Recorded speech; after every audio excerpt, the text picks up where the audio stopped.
어떤 내용 같아요? 여러분 신앙생활하면서 학교에서 괴롭힘 당하지 않았다고 한다면 한번 자신의 신앙생활 한번 돌이켜 봐야 돼요. 저는 종종 괴롭힘을 당한 적이 있거든요, 신앙 때문에. 네. 제가 청소년 사역을 할 때도요, 한 지역입니다. 이거 실제입니다. 신앙생활을 하고 예수를 믿는다는 것만으로 학교에서도 왕따를 당하는 일들이 솔직히 많이 빈번해지고 있다는 사실이 굉장히 커다란 또한 학교의 문제이기도 했었어요. 실제로 말이죠. 우리가 이러한 문제들이 우리 자녀들이 겪지 않았으면 좋겠는데요, 사실 이러한 문제들이 우리의 실생활 가운데 실제로 일어난다라는 거예요. 점점 가면 갈수록 교회에 대해서 사회가 또한 많은 사람들이 굉장히 부정적인 생각을 가지고 있고, 잘 알지도 못하지만 이러한 여러 가지 이야기들을 들으면서 또 교회에 대해서 부정적인 생각을 갖고 또 예수를 믿는 친구들을 향해서 또한 굉장히 한편으로는 어떠한 나쁜 말이라든지 또한 폭력이라든지 이러한 일들이 일어나는 모습들이 종종 일어납니다. 그래서 드라마를 보게 되면 학교에서 성경을 읽고 신앙생활을 한다는 것만으로 이제 좀 괴롭힘을 당하죠. 그죠? 근데 교회 갔더니 어때요? 네? 다 학교에서 신앙 때문에 고난을 당하는 거예요. 지금 드라마를 그렇게 잘 이해하셨나요? 네. 사실 이 드라마를 이제 만들면서 제가 예전에 이제 청소년 사역을 할 때 이제 가끔씩 이제 그 뭐 가피프리나 이런 데서 웹툰이 계속 나오는데 그걸 인용해서 주보를 만들곤 했어요. 근데 보면 막 신앙 때문에 막 고난을 당하는데, 그래서 울면서 교회에 왔더니 다들 교회에서 마주친 친구들이 다 얼굴에 흉터 자국인 거예요. 그러면서 웃으면서 이제 맞이해 주는 그러한 그림이 이제 주부에 저희가 실은 적이 있었어요. 그래서 그걸 한번 이번 드라마로 좀 삼았으면 좋겠다 했는데 시간상으로 지금 많은 시간을 할애할 수 없어서 짧게 이제 굉장히 임팩트 있게 드라마를 그렸는데요, 아마 여러분들에게서도 굉장히 좀 마음에 와닿지 않습니까? 막 짧지만 또 웃기기도 하지만 가슴이 좀 뭔가 뭉클한 느낌, 그죠? 꼭 우리 같은 그런 생각도 아마 있지 않았을까 생각해요. 근데 오늘 본문을 보게 되면 여러분 엘리야도요, 사실 이런 동역자들이 있었으면 좋았을 텐데 엘리야는 홀로 북이스라엘에서 하나님을 위해서 자신의 모든 생명과 인생을 바쳤어요. 한번 14절 말씀 읽어볼까요?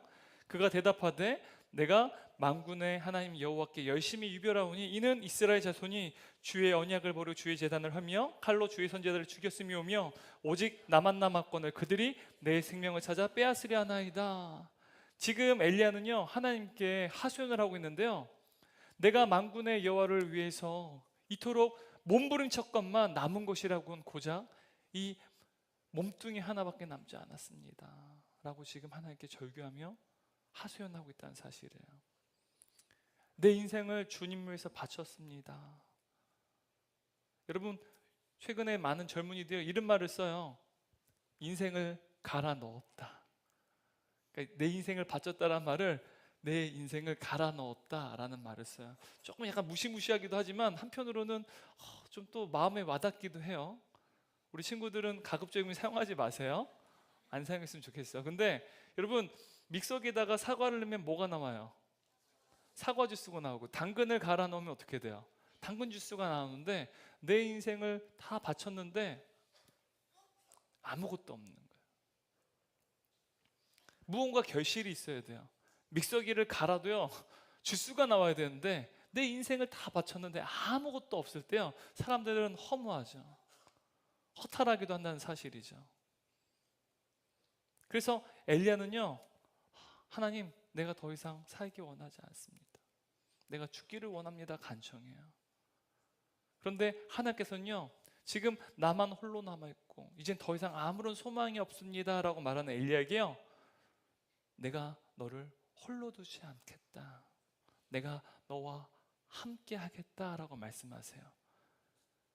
하나님께서 엘리야와 함께 하시기 위해서, 또한 함께 하신다는 사실을 알려주시기 위해서요 한번 하나님께서 지금 엘리야에게 어떻게 말씀하시는지 한번 살펴보도록 할게요. 15절 16절 말씀 읽겠습니다. 여호와께서 그에게 이르시되 너는 내 길을 돌이켜 광야를 통하여 다메섹에 가서 이르거든 하사엘에게 기름을 부어 아람의 왕이 되게 하고 너는 또 님시 아들 예후에게 기름을 부어 이스라엘의 왕이 되게 하고 또 아벨 무올라 사밧의 아들 엘리사에게 기름을 부어 너를 대신하여 선지자가 되게 하라. 여러분 15절 16절 말씀 보게 되니까 세 명의 등장인물이 등장하는데 누구예요? 한 명은 하사엘, 한 명은 예후, 한 명은 엘리사라고 하는 인물이 등장하고 있어요. 그죠? 하나님께서는요 지금 절망하고 있는 엘리야에게요 하나님의 계획에 대해서 말씀해 주세요. 내가 너와 함께하고 있다, 내가 너를 홀로 두지 않겠다 라는 사실을 엘리야가 깨닫도록 하시기 위해서 하나님께서는 자신의 계획을 분명히 말씀해 주신데요, 먼저 하나님께서는 하사엘이라는 인물을 아람의 왕으로 세우겠다라고 말씀하세요. 여러분 이 아합이라는 왕은요 외교적인 수완이 굉장히 뛰어난 인물이었습니다. 특히 여러 나라들 사이에서요 동맹을 맺고 그래서 자국의 평화와 안정을 어떤 유리하게 갖도록 하는 능력이 출중한 인물이 바로 이 아합이라는 인물이었어요. 여러분 그는요 시돈의 공주 이세벨과 결혼해서요 당시에 해상 강국이었던 이 시돈이라는 나라와 결혼 동맹을 맺었어요. 그래서 평화와 안정을 유도했어요. 뿐만 아니라 또 아람이라는 국가에서는요 베나닷이라는 왕과 함께 동맹 관계를 맺어서요 강력한 또 아람과도 동맹을 맺고 또한 북이스라엘의 평화와 안정을 또한 유도했습니다. 뿐만 아니라 남유다와도 사실 오늘날 우리나라와 같이 남북이 나눠져 있는데 남유다와도 굉장히 평화적인 관계를 잘 유지했다는 사실이에요. 이러한 평화와 안정을 누리게 되면 누가 가장 큰 유익을 볼까요? 아합 왕도 어떠한 유리한 유익을 보겠지만 백성들이 가장 큰 어떻게 보면 이득을 얻게 된다는 것이죠. 그만큼 아합이라고 하는 인물은요 굉장히 사실은 탁월한 외교적인 수완을 가졌던 지도자였다는 사실입니다. 한번 이미지 보실까요? 이미지 보시게 되면 노란색 남유다 그리고 하늘색 북이스라엘 보이시나요?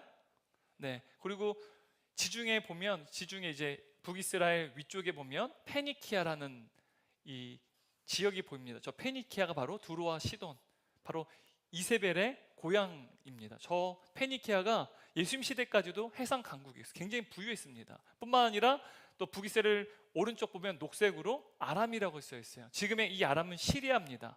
그리고 저 페니키안 지역은 레바논 지역이에요. 지금도 이스라엘은요 저 두 나라들과 관계가 좋지 않아요. 굉장히 앙숙의 관계입니다.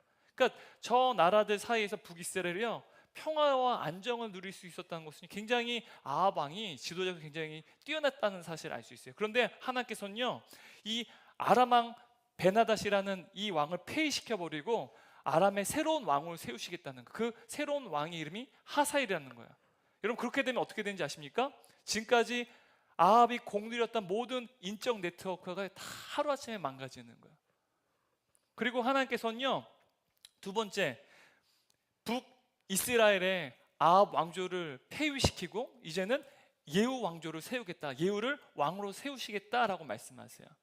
사실 이 예후라는 인물은요 아합의 군대 장관이었습니다. 북이스라엘 군대 장관이었는데요 사실 이 아합의 왕조를 무너뜨리고 이 예후를 통하여서 다시 북이스라엘의 왕조를 열겠다라는 말씀이에요. 지금 하나님께서는요 북이스라엘 밖에도 하나님께서 심판하시기 위한 하나의 도구로 이제 아람을 하나님의 막대기로 사용하시고요, 또 이스라엘 안에서도요 이제는 아합 왕조를 끌어내리시고 또 예후라고 하는 하나님의 심판을 이루는 또 하나님의 막대기를 세우셨다는 거예요. 그리고 세 번째는요 하나님께서 또한 엘리야 선지자를 계승할 영적인 지도자죠. 누구를 세우시기로 하나님께서 또한 말씀하십니까? 엘리사를 세우시겠다 말씀하세요. 여러분 패역한 북이스라엘에서 가장 특히 아합과 이세벨에게 눈에 가시와 같은 인물이요 바로 엘리야였습니다. 그러니까 이세벨이나 아합은요 이 엘리야만 사라지기를 원했어요. 그런데요 하나님께서는요 엘리야 이후에도 위대한 하나님의 사람을 또 준비하고 계셨다는 거예요. 그게 누굽니까? 바로 엘리사였다는 사실이에요.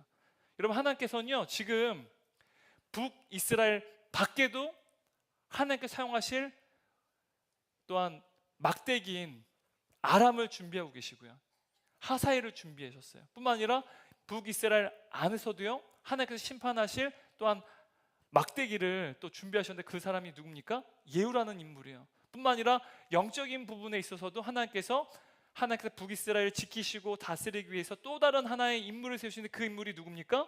바로 엘리사라는 사실입니다. 다시 말해 하나님께서는요 이스라엘 안과 밖뿐만 아니라 영적인 부분에까지 물샐 틈 없이 하나님께서는요 샅샅이 하나님께서 지키시고 다스리겠다고 지금 엄명을 내리시는 거예요. 여러분 하나님께서는요 이처럼 우리의 삶도요 우리의 삶의 현실 가운데 하나님 보이시지 않지만 우리의 삶의 안과 밖을 뿐만 아니라 우리의 삶의 또한 영적인 부분 눈에 보이지 않는 영역에 이르기까지 우리 하나님께서는 우리를 지키시고 우리와 함께 하시고 우리를 다스리겠다라고 말씀하신다는 사실이에요. 그러므로 엘리야는요 하나님께서 그와 함께 하신다는 사실을 믿어야 될까요? 믿지 말아야 될까요?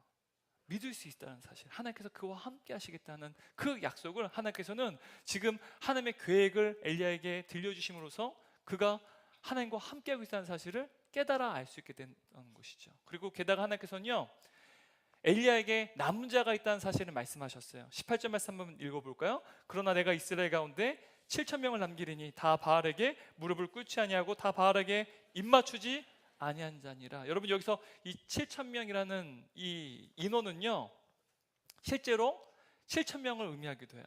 하나님께서는 북이스라엘 땅 가운데 지금 엘리야는요 나만 홀로 남았대요. 나 외에는 다 하나님 앞에 패역하고 하나님 앞에 목이 굳은 백성이라서 이제는 아무도 하나님을 예배하는 자가 없고 나만 있다는 사실이에요. 그런데 하나님께서는요 바알에게 무릎 꿇지 않은 자가 몇 명 있다는 사실이에요. 몇 명을 남겨놓았다고 말씀하세요? 7,000명이나 남겨놨다고 이야기하시는 거예요.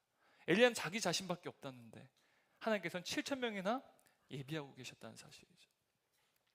그리고 학자들은요 또 이 7,000명이라고 하는 이 숫자에 대해서 이제 문자적으로 7,000명을 또 의미하는 것으로 해석할 수도 있지만 또 다른 의미는요 이 7이라는 숫자는 완전수를 의미해요. 그래서 7,000명을 남겨놨다, 바알에게 무릎 꿇지 않은 7,000명을 남겨놨다는 이 말은요 바알에게 무릎 꿇지 않은 완전한 것을 남겨놨다라고 번역을 해도 사실은 틀리지 않습니다.